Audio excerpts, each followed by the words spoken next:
উদ্দেশ্য কি?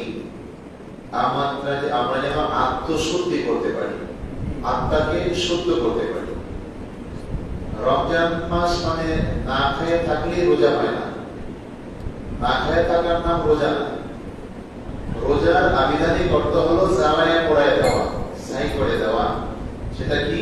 আমাদের জীবনের যত গুনাহ আছে এই গুনাহগুলো রোজা রেখে আল্লাহ তাআলার ইবাদত করে এই সকল গুনাহগুলো জ্বালায় দেওয়া, পড়ায় দেওয়া, যাতে আমাদের আমল নামে কোনো গুনাহ না থাকে। রমজান শুরু হয়ে গেছে, আল্লাহ রাব্বুল আলামিন আসমানের দরজাগুলো খুলে দিয়েছেন। আলহামদুলিল্লাহ। জান্নাতের 8টি দরজা আল্লাহ তাআলা খুলে দিয়েছেন। জাহান্নামের 7টি দরজা আল্লাহ তাআলা বন্ধ করে দিয়েছেন।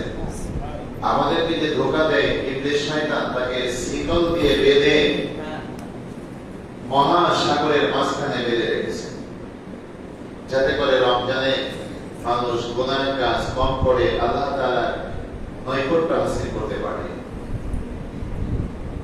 হাদিস শরীফে আছে যে রমজান মাসে যারা রোজা রেখে অথবা রাখতে পারলো না, বা রমজান মাসে গুনাহ মাফ করতে পারলো না, তারা ধ্বংস হয়ে যাবে। নাউজুবিল্লাহ। রমজান আমাদের একটা সিজন। কিসের সিজন? বেশি বেশি নেক আমল করার সিজন। রমজানে এক একটা নেক আমলে আল্লাহ তাআলা সর্বনিম্ন 70 গুণ সওয়াব দিয়ে দিবেন। কিন্তু গুনাহ একটা করলে একটাই থাকবে, গুনাহ বাড়াবে না। রমজানে যদি আমরা অত্যন্ত ভালোবাসা নিয়ে, আগ্রহ নিয়ে, আল্লাহ তাআলাকে বিশ্বাস করে ভালোবেসে যদি ইবাদত করি, সেটা সর্বনিম্ন 70 গুণ থেকে শুরু করে আল্লাহ তাআলা ৫৯০০ গুণ পর্যন্ত রমজানে সওয়াব বাড়ায় দেবেন। সুবহানাল্লাহ। আপনার আত্মীয়তার উপরে নির্ভর করবে আপনার আমলে কতটা মহব্বত আছে।